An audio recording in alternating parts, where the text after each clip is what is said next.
Assalamualaikum warahmatullahi wabarakatuh. Halo teman-teman, perkenalkan kami dari kelompok 9 Ekonomi Manajerial yang beranggotakan saya Tamara Dewi Anggraini NIM 146, Irna Inaru NIM 159, dan Salwa Alfa Rohmatin NIM 171. Pada kesempatan kali ini kami akan membahas mengenai struktur pasar. Langsung saja saya akan membahas mengenai subbab yang pertama, yaitu klasifikasi struktur pasar. Apa sih yang dimaksud dengan struktur pasar itu? Struktur pasar secara sederhana merupakan kumpulan berbagai faktor yang mempengaruhi tingkat kompetisi pasar. Struktur pasar dipengaruhi oleh beberapa faktor seperti jumlah penjual dan pembeli, pangsa pasar, tingkat penguasaan teknologi, elastisitas permintaan suatu produk, lokasi, hambatan masuk pasar, dan tingkat efisiensi. Struktur pasar diklasifikasikan dalam dua bentuk pasar secara ekstrim, yaitu pasar persaingan sempurna dan pasar persaingan tidak sempurna.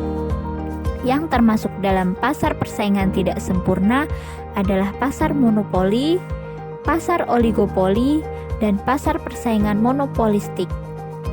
Yang pertama yaitu pasar persaingan sempurna adalah struktur pasar yang dicirikan oleh jumlah pembeli dan penjual yang sangat banyak. Yang kedua, pasar monopoli adalah struktur pasar yang dicirikan oleh adanya seorang produsen tunggal dan hanya menjual satu produk. Yang ketiga, pasar persaingan monopolistik adalah struktur pasar yang dimana konsumen mengetahui perbedaan-perbedaan dari produk-produk yang dihasilkan oleh perusahaan-perusahaan yang berbeda. Dan yang terakhir adalah pasar oligopoli, yaitu struktur pasar di mana sebagian besar output dari suatu industri hanya dihasilkan oleh sejumlah kecil perusahaan. Subbab yang kedua adalah faktor penentu struktur pasar. Yang pertama adalah pengaruh karakteristik produk. Karakteristik suatu produk bisa mempengaruhi struktur pasar, di mana produk tersebut diperjualbelikan. Jika produk-produk lain merupakan produk pengganti atau substitut yang baik dari suatu produk, maka tingkat persaingan di pasar akan semakin ketat. Misalnya, jasa angkutan kereta api Yogyakarta ke Jakarta. Walaupun jalur tersebut hanya dilayani oleh satu jalan kereta api, tetapi masih tersedia jasa-jasa angkutan lainnya. Karakteristik fisik suatu produk juga bisa mempengaruhi struktur persaingan dari pasar produk tersebut. Misalnya, rendahnya perbandingan antara biaya distribusi dengan biaya total biasanya cenderung untuk meningkatkan tingkat persaingan. Kedua, pengaruh fungsi produksi. Sifat fungsi produksi merupakan faktor penentu struktur pasar yang paling fundamental. Industri-industri yang fungsi produksinya menunjukkan keadaan increasing return to scale, outputnya relatif besar dibandingkan dengan tingkat permintaan totalnya. Sedangkan dalam industri-industri yang fungsi produksinya bersifat konstan atau decreasing return to scale adalah output yang relatif kecil dibandingkan dengan permintaan total. Yang ketiga, pengaruh para pembeli, yaitu tingkat persaingan di pasar dipengaruhi oleh para pembeli dan penjual. Jika hanya ada sedikit pembeli, maka tingkat persaingan akan lebih rendah daripada tingkat pembelinya banyak. Keadaan tersebut didefinisikan sebagai monopsoni, yaitu hanya ada satu pembeli, dan oligopsoni, yaitu ada sedikit pembeli. Selanjutnya, pembahasan yang lebih rinci mengenai struktur pasar. Yang pertama, pasar persaingan sempurna. Struktur pasar persaingan sempurna akan terjadi jika para produsen secara individual di pasar tidak bisa mempengaruhi harga. Produsen tersebut hanya bertindak sebagai penerima harga atau price taker. Ketidakmampuan produsen mempengaruhi harga tersebut karena pertama, jumlah pembeli dan penjual banyak. Kedua, produk yang homogen. Ketiga, adanya kebebasan keluar masuk pasar. Dan keempat, informasi yang sempurna. Untuk lebih mudahnya, penentuan harga pasar dalam pasar persaingan sempurna digambarkan dalam kurva permintaan yang ditunjukkan oleh gambar 10.2 dan kurva permintaan sebuah perusahaan secara individual dalam gambar 10.3. Slope kurva tersebut sebesar min 0,0001 sama dengan gambar 10.3 di mana min 0,0001 adalah nilai marginal. Titik potong di 7,80 rupiah adalah harga pasar yang terjadi yang ditentukan oleh perpotongan antara kurva permintaan dengan kurva penawaran pasar dalam gambar 10.2. Pada skala yang ditunjukkan dalam gambar 10.3, kurva permintaan perusahaan dianggap sebagai sebuah garis yang horizontal. Perubahan output yang dilakukan perusahaan secara individual meskipun sebesar 100 unit hanya akan menghasilkan perubahan harga pasar sebesar 0,01 rupiah. Oleh karena itu, jelas bahwa pada persaingan sempurna, keputusan penetapan jumlah output dari perusahaan secara individual tidak akan mempengaruhi tingkat harga pasar, dan untuk keputusan penentuan harga, kurva permintaan tersebut dilukiskan secara horizontal. Oleh karena itu, harga dianggap konstan tanpa memandang berapapun tingkat output yang dihasilkan perusahaan tersebut. Tingkat harga dalam pasar persaingan sempurna ditentukan oleh suatu permintaan dan penawaran. Selanjutnya, pasar monopoli. Struktur pasar monopoli merupakan kebalikan dari pasar persaingan sempurna. Pasar monopoli terjadi jika suatu perusahaan bertindak sebagai penjual tunggal dari suatu barang yang tidak mempunyai substitusi. Dengan kata lain, perusahaan tunggal tersebut sekaligus pula menjadi industrinya. Keputusan penetapan harga atau output dalam monopoli. Dalam pasar monopoli, kurva permintaan industri identik dengan kurva permintaan perusahaan, dan karena kurva permintaan industri tersebut berslope menurun, maka monopolis juga menghadapi kurva permintaan yang berslope menurun pula.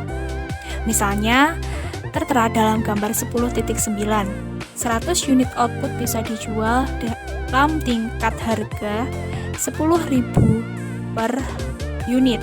Pada tingkat harga 8.150 unit output yang diminta. Jika perusahaan tersebut memutuskan untuk menjual 100 unit, maka ia akan menerima 10.000 per unit. Dan jika ia ingin menjual 150 unit, ia akan menerima harga sebesar 8.000. Tampak bahwa monopolis bisa menetapkan harga atau kuantitas, tetapi tidak keduanya. Faktor-faktor yang mencegah perusahaan-perusahaan lain untuk memasuki pasar dinamakan faktor penghalang. Faktor-faktor penghalang masuk pasar monopoli antara lain: pertama, hak paten dari hak monopoli.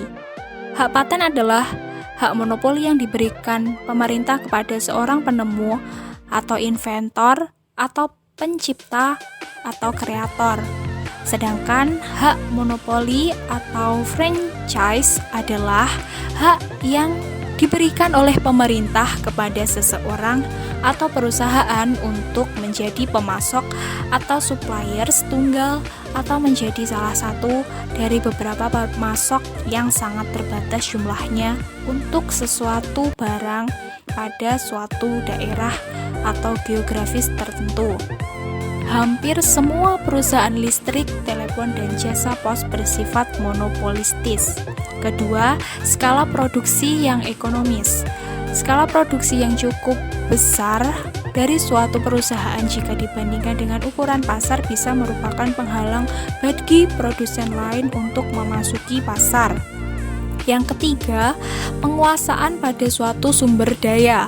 Kemampuan sumber daya manusia yang profesional, kerja keras, strategi bisnis yang tepat dalam mempertahankan posisinya akan membuat suatu perusahaan memiliki kinerja yang unggul atau superior skill, sehingga tumbuh secara tepat dengan menawarkan suatu kombinasi antara kualitas dan harga barang dan jasa serta pelayanan sebagaimana dikehendaki konsumen. Pasar persaingan monopolistik. Pasar persaingan monopolistik yaitu pasar yang terdapat unsur kompetisi yang didasarkan kenyataan bahwa terdapat perusahaan atau produsen yang tindakan satu produsen akan mempengaruhi produsen lain. Ciri-ciri pasar persaingan monopolistik. Yang pertama, terdapat banyak perusahaan dalam industri tersebut. Yang kedua, tindakan atau keputusan yang diambil oleh suatu perusahaan akan mempengaruhi perusahaan lain. Yang ketiga, kurva permintaan perusahaan persaingan berslope negatif dan cukup elastis. Yang keempat, memiliki jenis produk sama tetapi homogen. Yang kelima, persaingan yang dilakukan bukan dalam bentuk harga. Yang keenam, tidak terdapat rintangan keluar masuk pasar. Pasar oligopoli. Pasar oligopoli yaitu pasar yang terdapat beberapa penjual dan masing-masing penjual dapat mempengaruhi harga. Perbedaan pasar oligopoli dengan pasar yang lain. Yang pertama, terdapat banyak pembeli di pasar. Yang kedua, hanya terdapat beberapa penjual di pasar.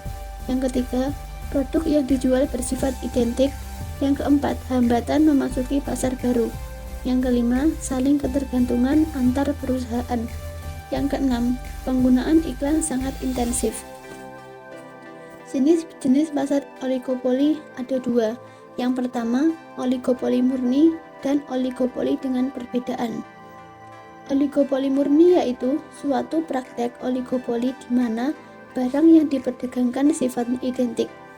Sedangkan oligopoli dengan perbedaan yaitu suatu praktek oligopoli di mana barang yang diperdagangkan dapat dibedakan. Model oligopoli ada dua. Yang pertama, oligopoli kolusif dan oligopoli non-kolusif. Oligopoli kolusif yaitu pasar yang dimana perusahaan-perusahaan yang berada dalam pasar melakukan perjanjian atau kesepakatan dalam penetapan harga yang lain. Sedangkan oligopoli non-kolusif yaitu pasar yang dimana perusahaan-perusahaan yang berada dalam pasar tidak melakukan kolusi.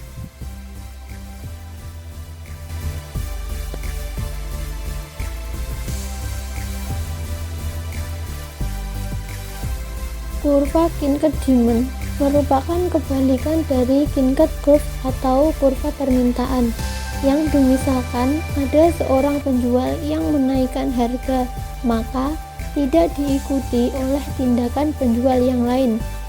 Jika dia mengikuti tindakan penjual saingannya yang sama, yaitu sama-sama ingin mempertahankan penjualannya agar tidak berkurang.